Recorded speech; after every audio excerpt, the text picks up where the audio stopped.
Hello and a very warm welcome to Zunaira Zahra official. जो memorandum of understanding sign हुआ था Iran और US के बीच में, और उसके बाद जो उसके टेक्निकल टॉक्स कंटिन्यू कर रहे थे इन स्विट्ज़रलैंड और दोहा में, उनमें कुछ ब्रेक आया है। बिकॉज़ एक तो अली ख़ामनेई का जो फ्यूनरल है ईरान 5 डेज़ के लिए उसमें मसरूफ़ है, इसलिए उन्होंने ये साफ कहा वहाँ से आते हुए कि हम अब कुछ टाइम दोबारा इन टॉक्स में शरीक नहीं हो सकेंगे, बिकॉज़ ये फ्यूनरल लॉन्ग ड्यू था। 28 फरवरी को जब ये अटैक हुआ था, उसके फ़ौरन बाद मार्च में जब उनकी शहादत हुई अली ख़ामनेई की, तो मार्च में उनका फ्यूनरल प्लान था, लेकिन वो इसलिए नहीं हुआ कि उस वक्त सिचुएशन बहुत वॉलेटाइल थी और साफ ये उम्मीद की जा रही थी, इट वाज़ वेरी क्लियर कि जब सारी लीडरशिप एक फ्यूनरल के लिए एक ऐसे मौके पे मौजूद होगी तो कोई भी असैसिनेशन अटैम्प्ट, किसी भी किस्म की attempt from US and Israel सारी लीडरशिप को एक ही जगह पे इकट्ठे हुए हुए ख़त्म करने में हो सकती है, कोई अटैम्प्ट हो सकती है। लेकिन इस वक्त एक बड़ी इंटरेस्टिंग सिचुएशन डेवलप हुई हुई है, बिकॉज़ एक तरफ ईरान सोग मना रहा है अपने लीडर की शहादत का, along with the other family members as well. पूरी दुनिया से डिग्नेटरीज़ वहाँ जा रहे हैं, उसमें शिरकत कर रहे हैं और हिस्टोरिक कहा जा रहा है इसको। दूसरी तरफ 4 जुलाई इंडिपेंडेंस डे के तौर पे मनाया जाता है यूएस में, और इस दफ़ा 250 ईयर्स कंप्लीट हो रहे हैं यूएस की क्रिएशन को ना। एक तरफ 5000 ईयर्स की सिविलाइजेशन है जो ये सोग मना रही है कि किस तरह उसकी लीडरशिप को असैसिनेट किया गया, और दूसरी जानिब एक कौम है जिसको 250 ईयर्स मुकम्मल हो रहे हैं, वो उसे सेलिब्रेट कर रही है। और उसमें दुनिया के सामने ये दो पैरेलल्स हैं कि जब एक सुपर पावर यूनिपोलर वर्ल्ड में इतनी ज़्यादा कामयाब तरीके से अपने आप को प्रेजेंट करती है और रिस्पेक्ट करती है डेमोक्रेसी को, फ्रीडम को, ह्यूमन राइट्स को, और बहुत प्राइड लेती है अपने कॉन्स्टिट्यूशन में, जिसमें कभी डिटेल में बात करेंगे। सबसे फ़ाइन जो उसमें एलिमेंट है वो ये है कि इंसान को क्या क्या हक हासिल है एज अ सिटीज़न, इसमें कोई शक नहीं है। It's a beautiful piece of work जो अमेरिकन कॉन्स्टिट्यूशन है, बट वो कैसे हेजमॉन में कन्वर्ट हुआ, किस तरह वियतनाम, कोरिया, इराक़, अफ़गानिस्तान, अब ईरान, मुख्तलिफ वॉर्स में उसने किस तरीके से जो दुनिया में जंगों में और कॉन्फ्लिक्ट में कंट्रीब्यूट किया, वो भी एक साइड है जो कि इन 250 ईयर्स को सेलिब्रेट करते हुए जब मैं देख रही थी CNN वगैरह पे कवरेज में, US introduced Coca Cola, burgers, fries into the world, किस तरह फूड चेन्स डेवलप हुई यूएस के इस सारी जर्नी में 250 ईयर्स के। जैज़ म्यूज़िक की बात हो रही है, हॉलीवुड की बात हो रही है कि किस तरीके से दुनिया में अमेरिकन फ़ैशन को, अमेरिकन ट्रेंड्स को फॉलो किया गया। But at the same time ये बात भी होनी चाहिए कि जो दूसरी साइड है पिक्चर की वो क्या है, American politics, American foreign policy क्या रोल प्ले करती है दुनिया में। और अब तो एक और नई डिबेट जो जनरेट होनी चाहिए वो ये होनी चाहिए कि क्या अपनी असल हालत में कॉन्स्टिट्यूशन फॉलो भी हो रहा है यूएस में कि नहीं हो रहा। अभी सुप्रीम कोर्ट के कुछ फैसले आए हैं जिसमें बड़ा क्लियरली एक पर्टिकुलर जो बर्थ राइट छीनने की कोशिश की थी ट्रंप ने, ये कहा था कि यहाँ पे बर्थ राइट किसी को नहीं मिलेगा, विच मीन्स कि जो बाहर से लोग आए होते हैं, जिनका इलीगल स्टेटस होता है, या जो असाइलम के लिए अभी अपनी एप्लीकेशन की प्रोसेसिंग में होते हैं, डिफरेंट प्रोसीजर्स में होते हैं, सिटीजन्स नहीं होते, उनके जब वहाँ पे बच्चों की पैदाइश होती है तो बर्थ राइट के तौर पे वो अमेरिकन्स कहलाते हैं वो बच्चे। और इस पे बहुत दफ़ा तनकीद भी की डोनाल्ड ट्रंप ने कि यहाँ पे स्पेशली उन्होंने इंडियंस का नाम लिया, मैक्सिकन्स का नाम लिया, थर्ड वर्ल्ड का नाम लिया कि यहाँ से लोग आते हैं और हमारे कॉन्स्टिट्यूशन का फ़ायदा उठाते हैं and they produce children here सिर्फ सिटीज़नशिप लेने के लिए। लेकिन सुप्रीम कोर्ट ने कहा है कि ये birth right is part of the constitution, इसको आप रोक नहीं सकते। तो एक पुश बैक आया है सुप्रीम कोर्ट की तरफ से। कुछ और केसेस भी हैं, इस पर मैं डिटेल में किसी और वक्त बात करूँगी, लेकिन बहरहाल ये इस वक्त एक डिबेट जनरेट हो रही है दुनिया में। ये दो इवेंट्स हो रहे हैं, एक तरफ फ्यूनरल हो रहा है अली ख़ामनेई का, और दूसरी तरफ ये 250 years of the independence of US जो है वो सेलिब्रेट हो रहे हैं। नाउ यूएस फॉरेन पॉलिसी की अगर हम बात करें, क्योंकि हम ये बात कर रहे हैं तो इसी को आगे बढ़ाते हैं कि क्यों समझा जाता है कि जो बीकन ऑफ होप है दुनिया में, जो फ्रीडम की बात है, जो परसूट ऑफ हैप्पीनेस की बात है, इंसान को कैसे कैसे जीने का हक है, फ्रीडम ऑफ स्पीच उसके पास होनी चाहिए नहीं होनी चाहिए, इसका जो टिपिंग पॉइंट है वो यूएस कॉन्स्टिट्यूशन में मिलता है। और जो फाउंडिंग फादर्स हैं यूनाइटेड स्टेट्स के, उन्होंने जो पेपर्स लिखे उसमें उन्होंने जो डिबेट्स जनरेट की वो बड़ी पढ़ने के काबिल है। मैं एक सेपरेट वीलॉग भी करूँगी उस पर। और फिर उसकी बुनियाद पे ये कॉन्स्टिट्यूशन बनाया गया, well debated, well talked about, thoroughly investigated कि हम कैसा मुल्क बनाना चाह रहे हैं। उसके बाद हम ये देखते हैं कि मैंने जिन वॉर्स का जिक्र किया वो तो चले माजी की बात है, अभी का अगर हम जिक्र करें तो एक तरफ जेनोसाइड हो रही है और यूएस उसे कम्प्लीटली सपोर्ट करता है। इज़राइल जो कुछ कर रहा है उसको कम्प्लीट सपोर्ट हासिल है, वो उसका बेस्ट ऑफ द एलाइज है। और दूसरी तरफ ये लोग क्लेम करते हैं कि we are the best human beings on earth, हम बेस्ट चीज़ें प्रोवाइड करते हैं, हमने दुनिया में इंट्रोड्यूस कराया यूएन जैसा institution, social justice, internationally justice होना चाहिए। सेकेंड वर्ल्ड वॉर के बाद हिटलर के जनरल्स का ट्रायल भी हुआ कि हम दोबारा ऐसे नहीं होने देंगे। But what has happened to you in the process? आप लोग जो दुनिया को पुरअमन बनाने चले थे, आप लोगों के साथ खुद क्या हुआ है? इस डिबेट में जब यहाँ पे ये बातचीत होती है कि वैसे तो जितने भी कांग्रेसमैन हैं या सैनेटर्स हैं या टकर कार्लसन जैसे लोग हैं वो ये कह रहे हैं कि ये हम बहुत गलत रास्ते पे जा रहे हैं, लेकिन आप गौर करें कांग्रेस में जब भी बिल्स आएंगे, जब लेजिस्लेशन का मामला आएगा, तो वो सारी डिबेट्स एक तरफ और वो जो लेजिस्लेशन होगी वो सपोर्ट कर रही होगी अपने एलाइज को, इन दिस केस इज़राइल को। अगर आप यूएस की पॉलिटिक्स को समझना चाहते हैं तो बहुत ज़रूरी है कि आप ये अंडरस्टैंड करें कि फ़ॉरेन पॉलिसी फ्रेम कैसे होती है, फ़ॉरेन पॉलिसी फ्रेम कौन लोग करते हैं। और इसके लिए एक बिल्कुल सिंपल सा फॉर्मूला है। आप ये देखें कि मनी की ट्रेल क्या है। I will explain it to you today because ये बहुत ज़रूरी है ये समझने के लिए कि वाई आई थिंक, मैंने अपने एक पिछले वीलॉग में भी कहा था कि अगर बड़ी पब्लिक स्टेटमेंट्स नेतन्याहू के ख़िलाफ़ प्रेसिडेंट ट्रंप दे रहे हैं तो कुछ लोग अगर उससे खुश हो रहे हैं तो आप उससे ज़्यादा खुश ना हों, बिकॉज वो सिर्फ एक लफ्ज़ी जिसे कहते हैं गोलाबारी है, सिर्फ लोगों को दिखाने के लिए, मीडिया की कंजम्पशन के लिए, अपकमिंग इलेक्शंस की वजह से। अभी जेडी वैंस ने ये भी कह दिया है कि हमने MOU इसलिए साइन किया है कि वी नीडेड सम टाइम, हमारे स्टॉक पाइल्स जो ख़त्म हुए हैं, डिप्लीट हुए हैं, हमने उनको दोबारा से रेस्टोर करना है, तो हम टाइम गेन कर रहे हैं। और मैंने ये बात कही थी कि अगर ये देखना है कि वाकई अमन कायम होता है कि नहीं होता, ये MOU किसी लॉजिकल एंड तक पहुंचता है या नहीं पहुंचता, तो आपको अक्टूबर में इज़राइल में और नवंबर में जो मिड टर्म US पे इलेक्शंस होने हैं उनका वेट करना पड़ेगा। नाउ ये जो मैं आपको कॉन्सेप्ट समझाने की कोशिश कर रही हूँ कि अब ये मिड टर्म इलेक्शंस आ रहे हैं, इस पे क्यों इतनी नज़र होनी चाहिए, वो इसलिए कि इन्हीं लोगों ने आगे जाके सेनेट में, हाउस ऑफ रिप्रेजेंटेटिव्स में लेजिस्लेशन करनी है। कांग्रेस पे अमेरिकन गवर्नमेंट पूरी तरह डिपेंडेंट है, पैसे वहीं से आने होते हैं, कांग्रेसमैन का एक बड़ा वैलिड रोल है। और कांग्रेसमैन कांग्रेस तक कैसे पहुंचता है, अगर आप ये समझ लें तो आपको सारी फ्रेमिंग US फॉरेन पॉलिसी की समझ आ गई है।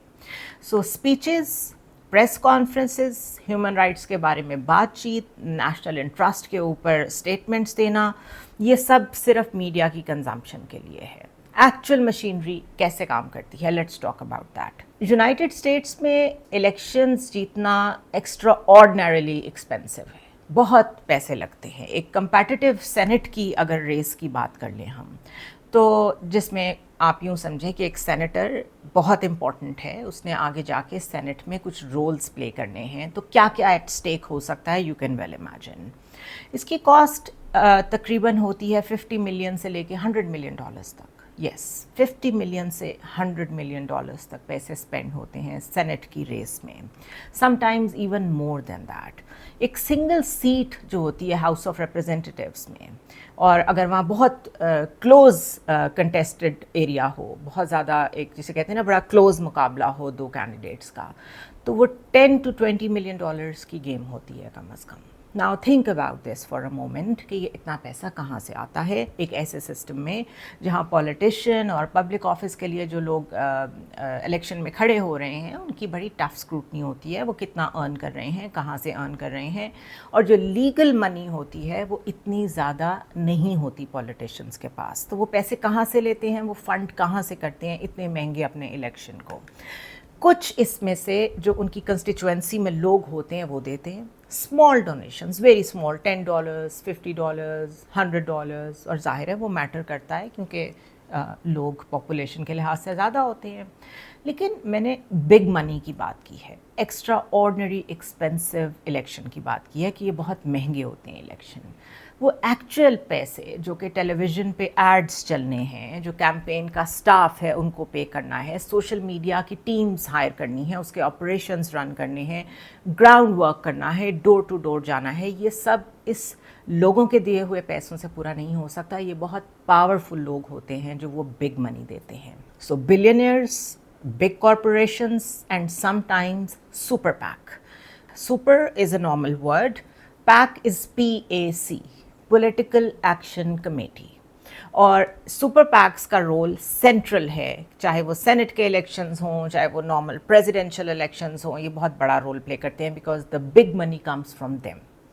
یہ ایک فنڈ ہوتا ہے، ایک پولیٹیکل فنڈ ہوتا ہے، اور یہ باقی چیزوں سے یا باقی اینٹیز سے ڈفرینٹ اس طرح ہوتا ہے کہ اس کے اوپر کوئی لمٹس نہیں ہوتی کہ آپ کتنا پیسہ خرچ کر سکتے ہیں سپر پیکس کے ذریعے سے. ایک بلینئر جو ہے وہ $10 ملین دے سکتا ہے، $100 ملین دے سکتا ہے، $500 ملین دے سکتا ہے، اور یہ کمپلیٹلی لیگل ہے ان US.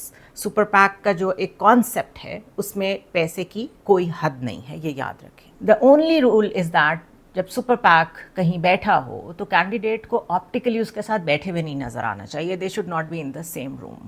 And this does not make any sense because جب وہ آپ کی کیمپینز رن کر رہے ہیں، پریکٹیکلی آپ کے آپریشنس چلا رہے ہیں، آپ کے لیے ایڈز دے رہے ہیں، منی انجیکٹ کر رہے ہیں، تو پھر آپٹکس کے لیے اگر وہ اکٹھے بیٹھے ہوئے نظر نہیں بھی آتے تو بھی ایوری بڈی نوز کہ اٹ از آفیشیل کہ یہ پیسے کہاں سے آ رہے ہیں. سو یہ سیپریشن کوئی اتنا میٹر نہیں کرتی، صرف لیگل لینگویج میں اس کا ذکر ہے.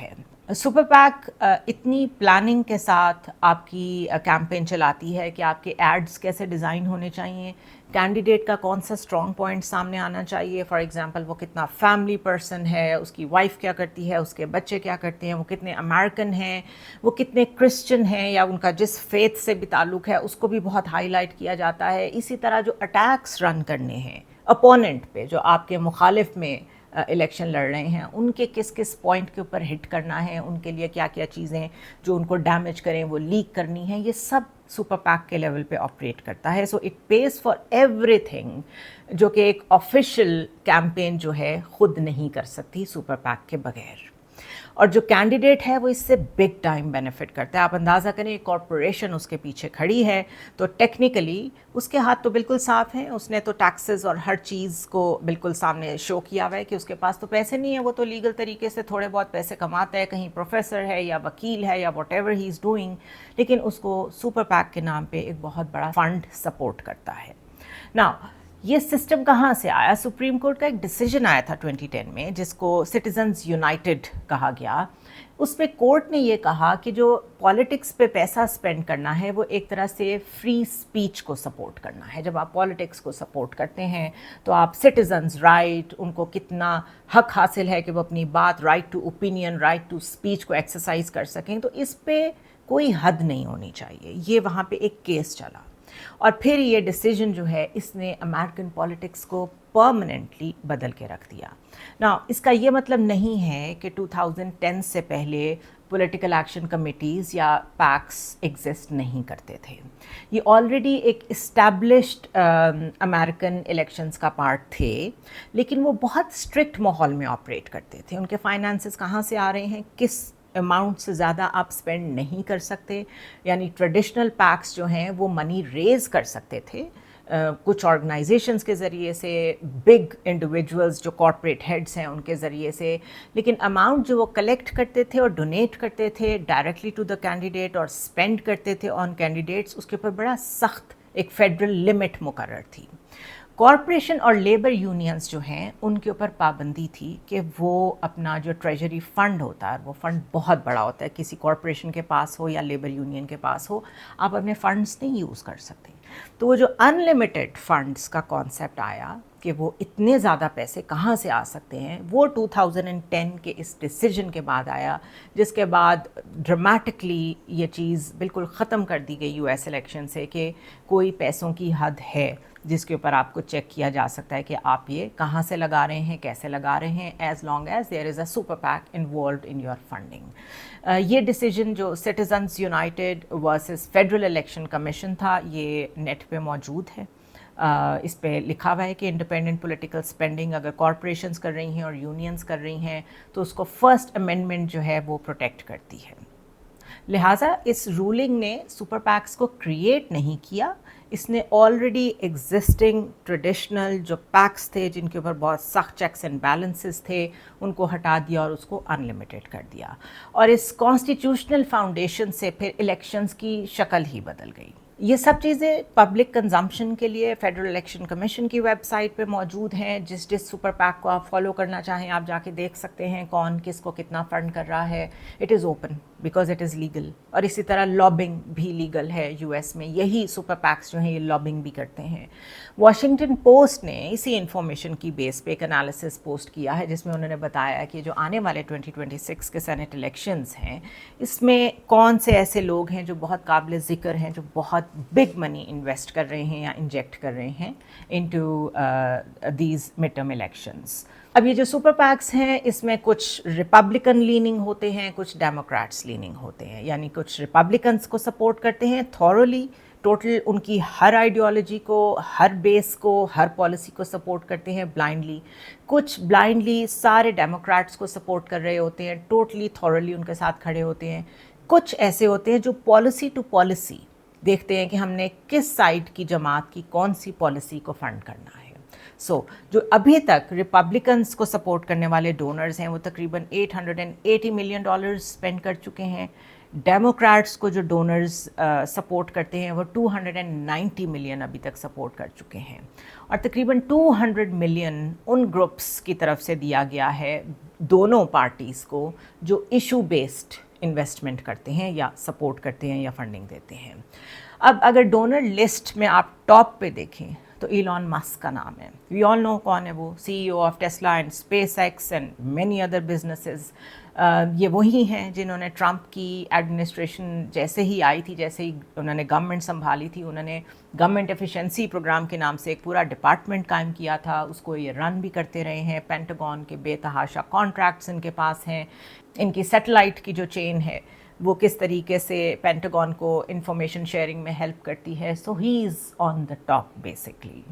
اس سے آپ اندازہ کر سکتے ہیں کہ ایک single individual with this kind of money اگر وہ پولیٹیکل کیمپینز میں انویسٹ کرنا شروع کر دے اور اگر وہ کینڈیڈیٹ جیت جائے تو وہ پھر کتنے فائدے حاصل کرتا ہے.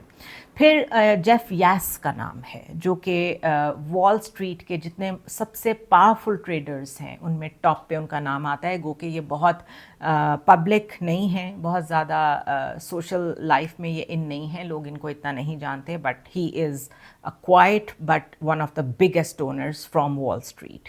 اسی طرح مریم ایڈلسن ہے اور ان کا تو نام بہت مشہور ہے کیونکہ یہ ایک تو اونر ہیں کسینو کمپنیز کی، اور کسینوز کتنا کماتے ہیں یہ آپ سب کو اندازہ ہوگا. اور یہ دنیا کی سب سے کنسسٹنٹ اور لارجسٹ پرو اسرائیل ڈونرز میں آتی ہیں جو کہ امریکن پولیٹیکل ہسٹری میں ٹاپ پہ ہیں. اس سے آپ اندازہ کر لیں کہ جب ایک خاتون جو کہ وہاں کا کسینو بزنس سارا رن کرتی ہیں اور اتنا میجر ان کا چنک ہے جو کہ پولیٹیکل ہسٹری جو ساری امریکہ کی اگر آپ وہ اٹھا لیں اس میں ان کا نام ٹاپ پہ ہے تو وہ کتنے پیسے اسپینڈ کرتی ہوں گی. اس کے بعد نام آتا ہے مارک اینڈریسن کا اور بین ہارویٹس کا. یہ دونوں سلیکن ویلی کے بلینئرز ہیں اور یہ جو ہم نے بات کی تھی کہ پالیسی ٹو پالیسی بھی کچھ لوگ فنڈ کرتے ہیں دونوں سائڈس پہ، تو یہ دونوں جو ہیں یہ پرو ٹیکنالوجی اور پرو کرپٹو کرنسی پولیٹیشنز کو سپورٹ کرتے ہیں. اور بہت سارے سپر پیکس میں سے پھر ایک ہے اے پیک جس کا نام وال اسٹریٹ جرنل نے شائع کیا ہے جو کہ بگ ڈونرز میں آتا ہے. اب اے پیک کا آپ نے سب سے زیادہ نام سنا ہوگا. وائی؟ بیکاز APAC, सबसे पहले तो ये समझ लें कि it stands for American Israel public affairs committee. ये डेडिकेटेड ही इस काम के लिए है, एक ऐसी लॉबी, एक ऐसी ऑर्गेनाइजेशन जिसकी जॉब ही यही है, और वो उसने इसको बिल्कुल ओपन रखा हुआ है, पब्लिकली डिक्लेयर्ड जॉब है, इट इज़ स्टेटेड, इसमें कुछ हिडन नहीं है, इट इज़ लीगल, कि इसका जो बिल्कुल पर्पस है वो ये है कि इसने यूनाइटेड स्टेट्स गवर्नमेंट और इज़राइल की जो गवर्नमेंट है उनके ताल्लुकात को यकीनी बनाना है। They have to make sure कि united state government continues to support Israel politically, financially, militarily. That's why APAC का नाम आप सबसे ज़्यादा सुनते हैं, लेकिन APAC जैसी थाउजेंड्स और लॉबिंग और PR फर्म्स मौजूद हैं जो कि सुपर पैक्स के तौर पे अपना रोल प्ले करती हैं। So now this is the concept कि अगर एक सुपर पैक इतना पैसा स्पेंड कर रहा है या एक बिलियनियर इतने पैसे स्पेंड कर रहा है कैंडिडेट पे, तो जाहिर है वो उसको जितवाने में इसलिए इंटरेस्टेड है कि जब वो जीतेगा, कांग्रेस में पहुंचेगा, तो वो उन पॉलिसीज़ को सपोर्ट करेगा, बल्कि उनको पास करवाएगा हर हाल में जो वो सुपर पैक्स उससे एक्सपेक्ट करते हैं। APAC और उससे एफिलिएटेड जितने भी और सुपर पैक्स हैं, उन्होंने रीसेंट ईयर्स की अगर मैं सिर्फ बात करूं तो उन्होंने hundreds and millions of dollars जो हैं वो कांग्रेशनल रेसेस में स्पेंड किए हैं, सिर्फ प्रेसिडेंशियल इलेक्शंस में नहीं, ये याद रखें, क्योंकि कांग्रेशनल इलेक्शंस का स्टेक ज़्यादा हाई होता है। Now let's understand that, because जो सेनेट है अगर उसमें आपके लोग बैठे हैं वो ज़्यादा प्रॉफिटेबल है as compared to in Oval Office, and this is something that APAC understands very well. आम लोगों को ये बात नहीं पता, या पीपल ऑन द आउटसाइड, उनको ये नहीं पता कि प्रेसिडेंट जो होता है यूनाइटेड स्टेट्स का, वो तो आपको हेडलाइंस में नज़र आता है, वो आपको सिर्फ ऐसी बातें कहता हुआ नज़र आता है जिससे आपको एक लीड मिलती है कि ये गवर्नमेंट सोच क्या रही है। असल में it is Congress that controls everything, चाहे वो पैसे हों, Congress controls the money, Congress approves military add packages, किसको मिलिट्री एड जानी है, किस मुल्क को जानी है, किस कंपनी के ज़रिए से जानी है। Congress writes the sanctions and laws, legislation करती है। कांग्रेस ऐसी हेयरिंग्स करती है पब्लिक अकाउंट कमेटी में या पब्लिक डिबेट में, जिससे एक पब्लिक ओपिनियन शेप होता है, और वो आपको पता है वहाँ पे लाइव ब्रॉडकास्ट होता है। फिर कांग्रेस ही है जो वोट करती है कि आर्म्स सेल्स किधर होनी है, किधर नहीं होनी। So if you control enough members of Congress, you actually effectively control the policy. It is as simple as that. But this is something that most of the people miss, और इस पे ज़्यादा बात भी नहीं होती. And so APAC invests heavily and consistently, oblige करते रहते हैं, cycle after cycle, एक इलेक्शन से दूसरे इलेक्शन के बीच में भी ये कनेक्शन ख़त्म नहीं होता, to make sure कि जो भी कांग्रेस में पहुंचने वाले पोटेंशियल लोग हैं वो कोई ऐसी पॉलिसी पास ना करें या ऐसे लॉज या ऐसे लेजिस्लेशंस पास ना करें जो इज़राइल के इंटरेस्ट के ख़िलाफ़ हो। APAC एनुअली एक मैसिव एनुअल कॉन्फ्रेंस भी करती है वाशिंगटन में हर साल। सब सेनेटर्स, सब कांग्रेसमैन आपको लाइन में लग के वहाँ पे जाते नज़र आएंगे, और वो डेस्परेट होते हैं रादर कि उन्होंने वो अटेंड करना है, वहाँ पे पब्लिकली अपनी स्पीच देनी है।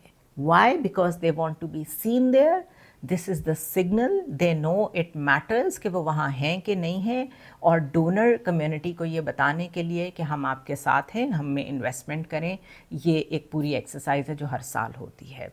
सो ये कोई सीक्रेट ऑपरेशन नहीं है, ये याद रखें, it is completely open, completely legal and completely effective as well. So अब मिसाल के तौर पे इलेक्शन हो गया, 2 साल के बाद एक वोट आता है कांग्रेस में कि मिलिट्री एड इज़राइल को देनी है कि नहीं देनी, ईरान पे सैंक्शंस लगानी है कि नहीं लगानी, arm sales to a gulf country, whether we are going to do it और नॉट, अभी इस पे डिबेट हो रही है। इसी तरह पैलेस्टीनियन स्टेटहुड पे डिबेट हो रही है। डिबेट्स होती रहेंगी, लेकिन जब वोट करने की बारी आएगी तो उस कैंडिडेट को एग्जैक्टली मालूम होगा उसने वोट किसके हक में करना है। इस सेनेटर को फ़ोन कॉल नहीं जाती, कोई ख़ास लोग जाके नहीं मिलते, वो उस वक्त कोई लॉबिंग नहीं करते कि आपने किस तरफ वोट करना है, बिकॉज ऑलरेडी वो लॉबिंग हो चुकी है और उसी के ज़रिए से ये सेनेट का हिस्सा बना है कांग्रेसमैन। तो इससे आप अंदाज़ा कर लें, he doesn't need a phone call, he already knows कि उसने क्या करना है। सो अगर वो उस तरफ वोट नहीं करता, उस डायरेक्शन में वोट नहीं करता जिस तरफ उससे एक्सपेक्ट किया जा रहा है, तो वही सुपर पैक नेक्स्ट टाइम उसके किसी अपोनेंट को सपोर्ट करेगा या उसकी प्राइमरी में जाके एक नया कैंडिडेट खुद खड़ा कर देगा, या simply they will sit out of the race, किसी को भी सपोर्ट नहीं करेंगे, बिकॉज फाइनेंशियल फायर पावर के बगैर उन्हें पता है कि कोई पॉलिटिकल पर्सन जो है वो सर्वाइव ही नहीं कर सकता, कांग्रेस तक पहुंच ही नहीं सकता। पॉलिटिकल साइंटिस्ट ने इसके लिए एक टर्म भी बना रखी है, they call it anticipated reaction, which means that you don't need to be threatened, you don't need to be alerted, या आपको ये समझाने की भी ज़रूरत नहीं है कि किस मामले पे आपने कैसे वोट करना है। आपको एग्जैक्टली मालूम होता है कि what is expected from you and you act accordingly, because आपका पॉलिटिकल सर्वाइवल उसके साथ जुड़ा हुआ होता है। यही वजह है कि आपको कांग्रेसमैन और सेनेटर्स चाहे रिपब्लिकन पार्टी से हों या डेमोक्रेट्स पार्टी पे हों, डिफरेंट पोजीशंस पब्लिक डिबेट्स में फॉरेन पॉलिसी पे लेते नज़र आएंगे, लेकिन उनके अपने वोटर्स जो उनको जिस बेस पे यहाँ तक पहुँचा के एक्सपेक्ट करते हैं कि शायद इस मामले पे आप ये स्टैंड लेंगे, उसका उससे एक डिस्कनेक्ट है। वहाँ पे पहुँच के पॉलिसी मेकिंग के मामले पे उन्होंने जो वोट देना है वो उन्होंने उसी सुपर पैक को देना है जिसकी वजह से वो यहाँ तक पहुँचे हैं। And this is a very major disconnect between the policy making and the voter in American politics. ये अंडरस्टैंड करने की ज़रूरत है। सर्वे आफ्टर सर्वे, पोल आफ्टर पोल, ये चीज़ आइडेंटिफाई हो चुकी है अमेरिकन सिस्टम में कि आम अमेरिकन जो है उसके जैसे मर्जी व्यूज़ हों किसी मामले में, लेकिन जब एक दफ़ा वोट दे देता है, उसके रिप्रेजेंटेटिव्स कहीं पहुंच जाते हैं कांग्रेस में या हाउस ऑफ रिप्रेजेंटेटिव में या सेनेट में जहां भी, तो उसके बाद वो उनके बस की बात नहीं होती कि वो उसको अकाउंटेबल ठहरा सकें कि हमने आपसे जो कमिटमेंट्स ली थी आप वो पूरी कर रही हैं कि नहीं कर रहे। Donors are the main force beyond every single vote in Congress and they have a very clear agenda. इसके अलावा an important factor is कि ये सिर्फ APAC नहीं है. It is not only about one lobby या super PACs जो कि agendas लेके बैठे हुए हैं about the foreign policy. It's about money making as well. For example, defense industry की अगर हम बात कर लें तो जो लॉकहीड मार्टिन जैसी कंपनी है, रेसियन है, बोइंग है, इन सब के अपने पॉलिटिकल एक्शन कमेटीज़ हैं, यानी इनके अपने पैक्स हैं। They have their own lobbyists, they have their own networks of retired generals and senior officials जो back and forth कभी गवर्नमेंट में होते हैं, कभी प्राइवेट सेक्टर में होते हैं।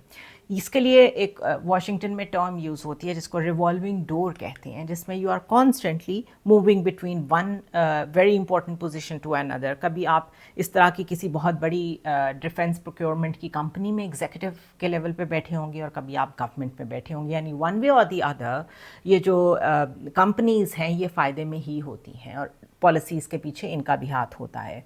होता यूँ है कि एक जनरल जब पेंटागन से रिटायर होता है और फिर वो एक डिफेंस कंपनी को फ़र्ज़ करें ज्वाइन कर लेता है, तो वो जो डिफेंस कंपनी के एग्जेक्टिव्स हैं जब वो गवर्नमेंट में जाके बैठते हैं, इस सारे टाइम में एक तो उनको अंदर की पॉलिसीज़ मालूम होती हैं कि पॉलिसीज़ किस डायरेक्शन में जा रही हैं, और financial interests they make sure कि उनकी कंपनी के पूरे हो रहे हों, उनकी इंडस्ट्री के पूरे हो रहे हों और प्रोटेक्टेड हों।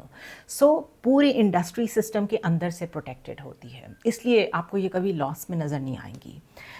These companies make a lot of money when there is a conflict या when there is a war. Military budget obviously बहुत बढ़ जाता है, बहुत शूट अप करता है जब कॉन्फ्लिक्ट होता है। अगर मिलिट्री बजट ऊपर जा रहा है, इट सिंपली मीन्स कि अभी जो स्टॉक पाइल्स कम हो गए हैं वो इन्हीं कंपनीज़ ने बना के देने हैं। आर्म्स डील्स होती हैं जिसके ज़रिए से बजट और रेवेन्यू आपस में डन होता है। So they invest consistently and heavily in the politicians जिन्होंने decisions करने होते हैं। So कई politicians की बैक पे आपको डिफेंस इंडस्ट्री की बहुत बड़ी कंपनीज भी खड़ी हुई नज़र आएंगी। इसी तरह जिस वॉशिंगटन पोस्ट डेटा से मैंने ये सारा डेटा उठाया है, अगर मैं उस पर्टिकुलर डेटा को ही कंटिन्यू करूं, तो जो नई इंडस्ट्री ऐड हुई है अमेरिकन पॉलिटिकल सिस्टम में, इस सारे सिस्टम को कंट्रोल करने में डोनर्स की शक्ल में, उसमें अब टेक्नोलॉजी और क्रिप्टो करेंसी इंडस्ट्री जो है वो एग्जैक्टली यही चीज़ रेप्लिकेट कर रही है। कॉइनबेस एंड रिपल दो बहुत बड़े नाम हैं क्रिप्टो करेंसी के, और उन्होंने एक सुपर पैक जिसका नाम है फेयर शेक, उसके ज़रिए से इनॉर्मस अमाउंट ऑफ मनी जो है वो इन्वेस्ट करना शुरू किया है in the same political system, in the same political people. इसलिए नहीं कि उनको फॉरेन पॉलिसी से कोई लगाव है, ये एक डिफरेंट एंगल है कि अगर डिफेंस प्रोक्योरमेंट की कोई कंपनी है या डिफेंस इंडस्ट्री है या क्रिप्टो और ٹیک کے لوگ ہیں وہ کیا چاہتے ہیں؟ وہ چاہتے ہیں کہ فیوریبل لاز بنے in the favour of cryptocurrency. اس کی جو ریگولیشن ہونی ہے آگے جا کے، جس طریقے سے اس نے سسٹم میں کام کرنا ہے، اس میں پولیٹیکل ایکسس کے ذریعے سے وہ اپنی مرضی کے لاز پاس کراتے ہیں. سو میتھڈ سیم ہے، چاہے وہ کوئی ایک کمپنی کر رہی ہو، چاہے وہ کوئی ایک بلینئر کر رہا ہو، چاہے وہ کوئی ایک ملک کر رہا ہو. It is massive amount of funds جو الیکشن میں دیے جاتے ہیں پولیٹیشنس کو، اور جب ڈیسیجن میکنگ کا وقت آتا ہے تو یہ جو فنڈس ہیں یہ پھر پے بیک کرتے ہیں.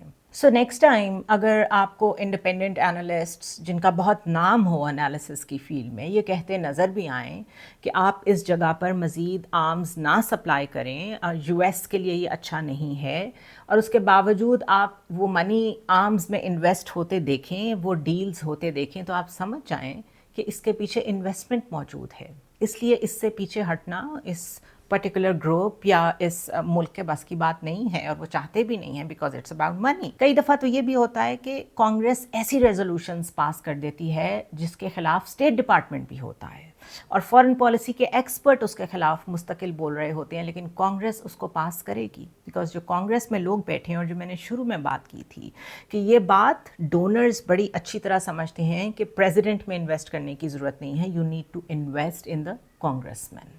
سو اب جو پولیٹیشینز ہیں وہ پرائیویٹلی بے شک اپنے ڈاؤٹس کریٹ کرتے رہیں، ایکسپریس کرتے رہیں کسی پالیسی کے بارے میں، کنسسٹنٹلی اپنے ووٹرز کے پاس بیٹھ کے اپنی پرائمریز میں یہ کہتے رہیں کہ جو کچھ ہو رہا ہے غازہ میں فار ایگزامپل وہ بڑا ظلم ہو رہا ہے، لیکن جب وہ ووٹ کریں گے تو انہیں ایگزیکٹلی پتہ ہے انہوں نے کہاں ووٹ کرنا ہے، اور وہ فیور کس کے لیے ہے اور کیوں ہے، وہ سارا میں نے آپ کو پروسیس سمجھا دیا ہے.